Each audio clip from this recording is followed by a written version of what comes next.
ध्यान से देखिए, मान लीजिए कि आप मोदी समर्थक ही हैं, क्या वो उस डिबेट में आपको तरह तरह की सूचनाएं दी जा रही हैं। एक समर्थक का भी अपना एक सेल्फ रेस्पेक्ट होता है ना, कि वो चीजें जानना चाहता है।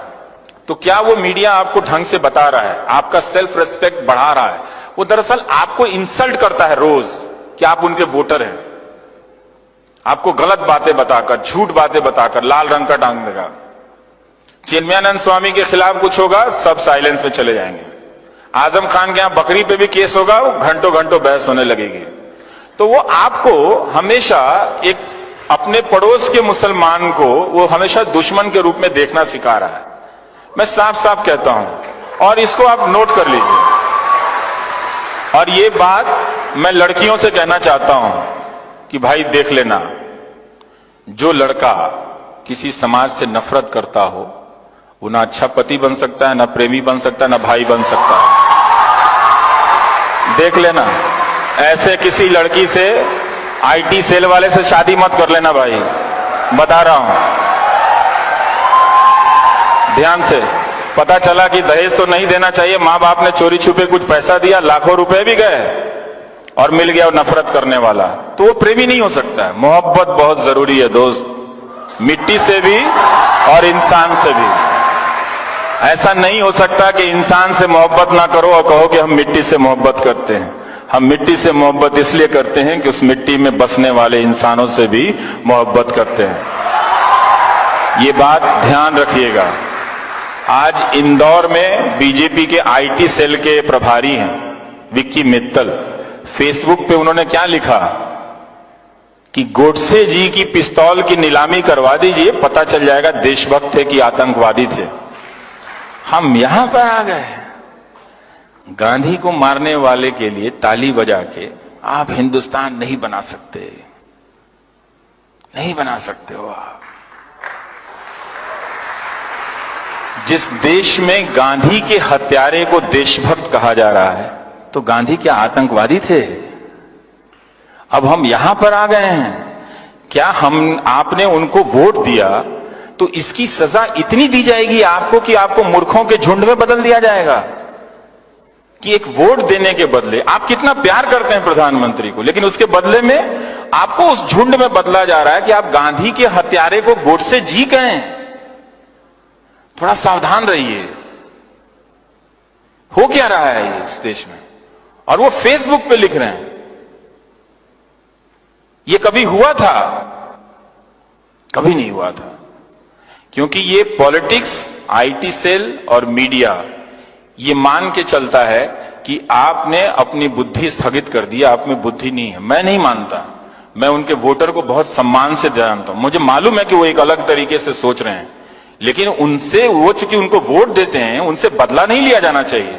उनको सजा किस बात की दी जा रही है कि उनसे ये कहा जा रहा है, अब चूंकि तुम उनको वोट देते हो, तुम अब मुसलमानों से नफरत करने लगे हो, तो चलो अब गोडसे को भी गोडसे जी बोलो। फिर मालूम नहीं अगली बार अब आपसे क्या कराएंगे, आपके हाथ में बम दे देंगे, कहेंगे जाके फट जाओ कहीं पे, तुम नौकरी मत मांगो। ये मत कीजिएगा, ये मत कीजिएगा। ये शर्म की बात है कि हमारे देश में गांधी की हत्या हुई, और ये उससे भी ज्यादा शर्म की बात है कि एक राजनीतिक दल का कार्यकर्ता फेसबुक पे लिख रहा है गोडसे जी कि पिस्तौल नीलामी कीजिए तो खरीदने वाले लोग आ जाएंगे और उसके 2 करोड़ दे के साबित हो जाएगा देशभक्त थे। गांधी की लाठी की कोई कीमत नहीं है दोस्तों, कोई कीमत नहीं है उनकी लाठी की। उस लाठी को उन्होंने कभी किसी पे नहीं चलाई, तो ये मत होने देना। हालांकि अब देर हो चुकी है, अब तुम्हारे पास करने के लिए कुछ है नहीं, फिर भी बता रहा हूं कि आपको एक रोबोट में बदल दिया गया है, गलत सूचनाओं से भर के। अब आपसे सिर्फ 2 ही काम लिए जाएंगे, समुदाय के नाम पे, धर्म के नाम पे आपको एक झुंड में बदला जाएगा कि आप जाओ उसको मार आओ, पहलू खान को, या फिर आप सुबोध कुमार सिंह को मार के आओ। उसे भी इंसाफ नहीं मिला, सुबोध कुमार सिंह को भी इंसाफ नहीं मिला, पहलू खान को भी इंसाफ नहीं मिला। ये आप समझ रहे हो कि क्या हो रहा है? समझ रहे हैं इस बात को? अच्छे से समझिएगा। गुस्से में मत समझिएगा, कोई फायदा नहीं है दोस्तों। इसलिए आपका मीडिया जो है, मैं थोड़ा भटक के कह रहा हूं, कहना जरूरी है, फिर मौका नहीं मिलेगा आपसे। आपका मीडिया अब आपसे बदला ले रहा है।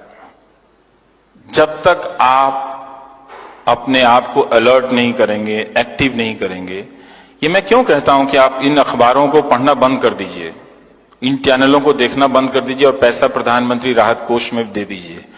ये मैं इसलिए इस उम्मीद में कहता हूं कि आप दबाव डालेंगे तभी मीडिया स्वतंत्र होगा,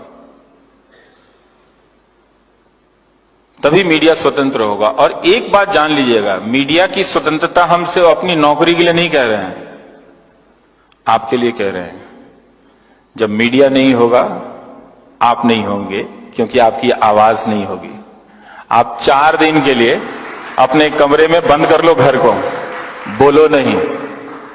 आप ये करके दिखा दो और फिर सोचना कि 46 दिन से कश्मीर के लोग कैसे रह रहे हैं। Thank you.